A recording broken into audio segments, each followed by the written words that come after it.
Let's welcome Team Gentleness and Self-Control.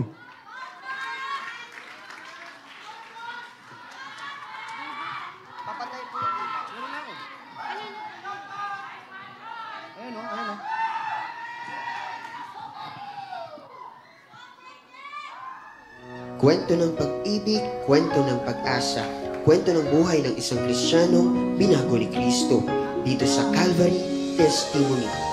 Sa buhay ng isang tao, may pagkakataon na dadaan ka talaga ng matinding kapagsubukan. Pero dito natin matutunghayan ang istorya na magbibigay inspirasyon at lakas ng loob sa bawat isa.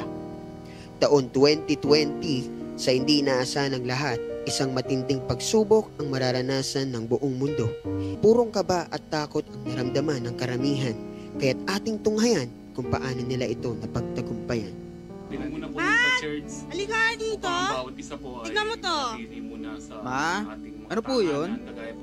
Ha? COVID? Lockdown? Paano na po kayo tayo niyan, ma? Huwag kang mag-alala, Matt. Makikibalita ako doon sa barangay natin, pati na din dyan sa kapitbahay natin. Ma, nakusap mo na ba sila Tita Nena? Kamusta na kaya sila sa probinsya? Ay, oo nga. Sige, tawagan ko lang sila sandali. April! Asan ka? Bigyan mo ang pera. Ginagawa sila doon na online sabong. Mukhang malaki-laki yung pwede kong panalo. Asa ka ba? Baka tumama ako. Pa, ano ba? May COVID. Kailangan natin mabudget ang pera natin. Anong COVID? Di totoo yan. Lagnat lang yan. Biogesic lang katapat yan. Pa naman, nakita mo na sa balita na ang daming namamatay dahil sa COVID. Di ba sinabi ko na kailangan nating mag-ingat? Ay, bahala kayo dyan. Tama muna ako yun na kumpare ko. Diyos ko, ba't kasi nagka-COVID pa? Hindi tuloy ako makabili ng alak.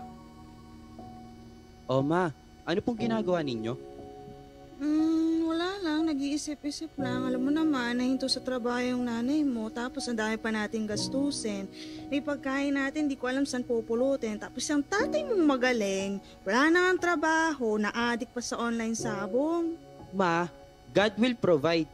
Di niya tayo pababayaan kasi nga mahal niya tayo, di ba? Hintay lang tayo sa Panginoon, tiyak na magbibigay iyon. Sa kahirapan ng buhay, patuloy pa rin ang pagbibisyo ng kanilang ama. Anong ginagawa mo?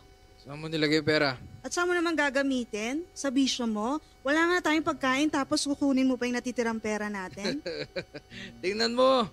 Mananalo tayo. Ito yung manok ni kumpare mo. Kailangan ko lang ng pantayan. Siguradong pag nanalo tayo, hindi mo naisip yung pagkain. Ano ba, Jansen? Kailan ka ba titino? Nakatabi na nga yung pera natin sa pang-araw-araw na gustusin tapos isusugal mo lang. Lagi na lang yung bisyo mo yung tinatupag mo. Ano ba pake mo? Ha? Pag di mo pinakita yung pera, di lang yan naabutin mo sa akin. Sumahayaan kita sa bisyo mo. Paano yung mga anak natin? Yung pagkain natin sa araw-araw, hindi ko na nga alam saan pupulutin.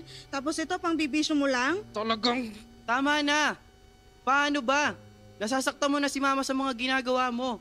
Tigilan mo na yung bisyo at online sabong mo pa. Di ba sinabi ko nang magtiwala lang tayo sa Panginoon? Ang pinagsasabi mo magtiwala? Ha?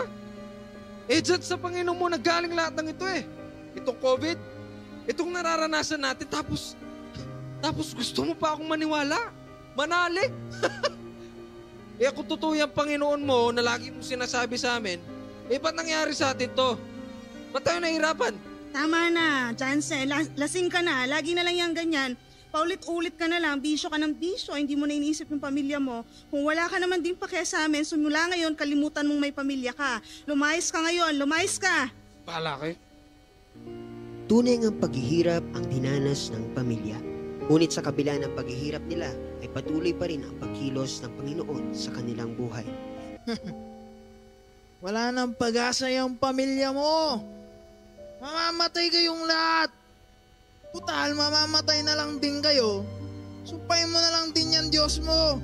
Diba, galit ka? Ako na nagsasabi sa'yo, wala nang pag-asa yung pamilya mo. Yung tatay mong adik sa sabungan, wala namang babago dyan. Lalo lang kayo maghihirap. Dali, kunin mo na yung lubid. Uy, Josh, ano nangyari sa'yo? Ba't ka umiiyak? Ba't ngayon ka lang sumagot? Josh, Alam mo, hindi ko man alam kung ano yung pinagdadaanan mo ngayon. Isa lang ang totoo, Josh. Mabuti ang ating Panginoon, hindi ka niya pababayaan. At ibigay mo sa Kanya yung mga pinagdadaanan mo ngayon, Josh. Pangako ng Panginoon, surely His goodness and mercy shall follow you, Josh. Manghawakan ka sa Kanyang mga salita, yung mga pinag-aralan natin sa CU, Josh. Panghawakan mo yun, huwag kang bibitaw, Josh. Kailangan ka ng iyong pamilya.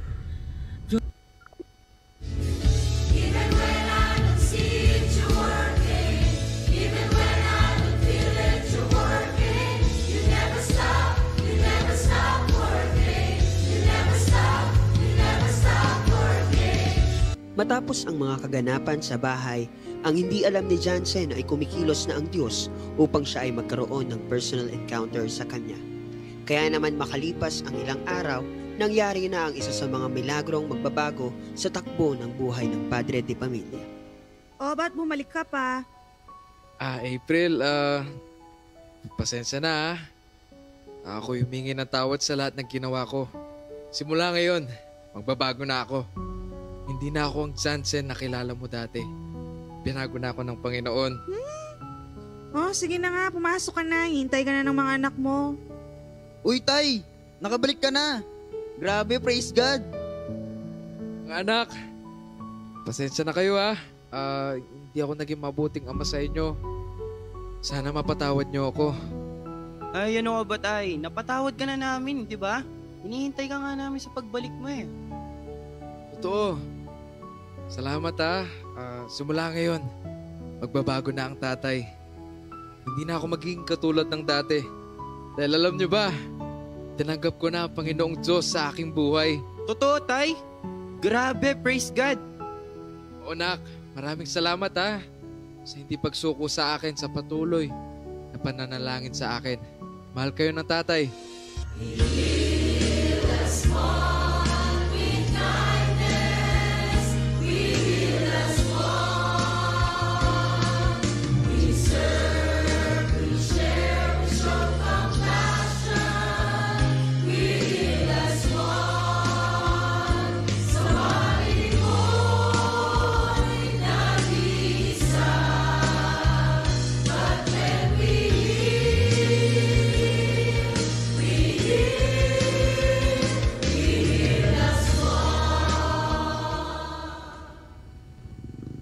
Mga Mars, anong mga nakuha ninyo?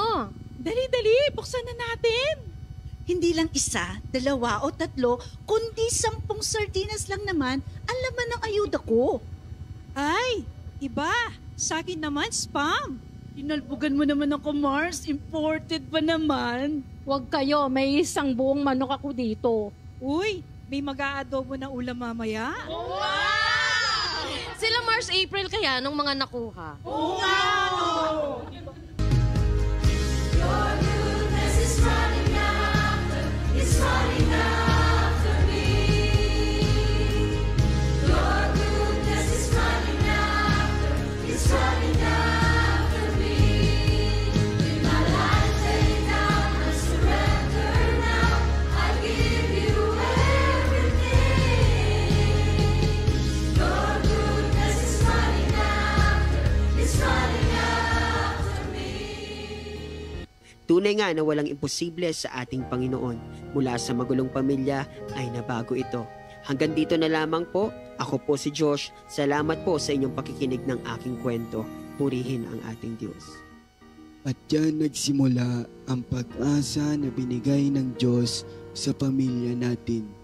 Nagsimula man sa di maganda ang istorya namin, pero magtatapos pa rin sa kabutihan ng ating Panginoon. Kaya mga po, panatiliin magbunga sa inyo ang prutas ng banal na espiritu. Ano nga kasi uli yun? Love, joy, peace, patience, kindness, goodness, faithfulness, gentleness, and self-control. Tama, apo ko nga kayo. Mahirap man ang buhay sa mundo, pero mananatili ang kabutihan ng ating Panginoon at siya ang mangingibabaw. Tara love, bili tayo na puto bumbong. Sa may bahay ang aking bati, Merry Christmas na magwalhati, ang pag-ibig at siyang naghati.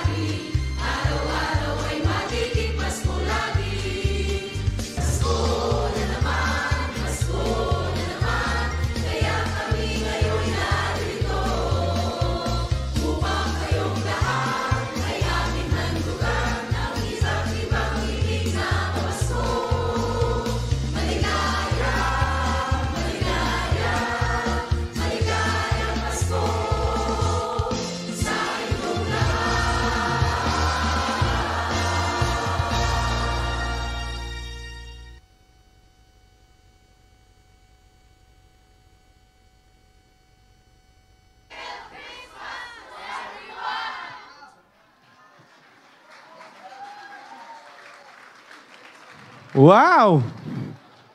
Praise God! Merry Christmas! Merry Christmas! Yes. From gentleness and self-control.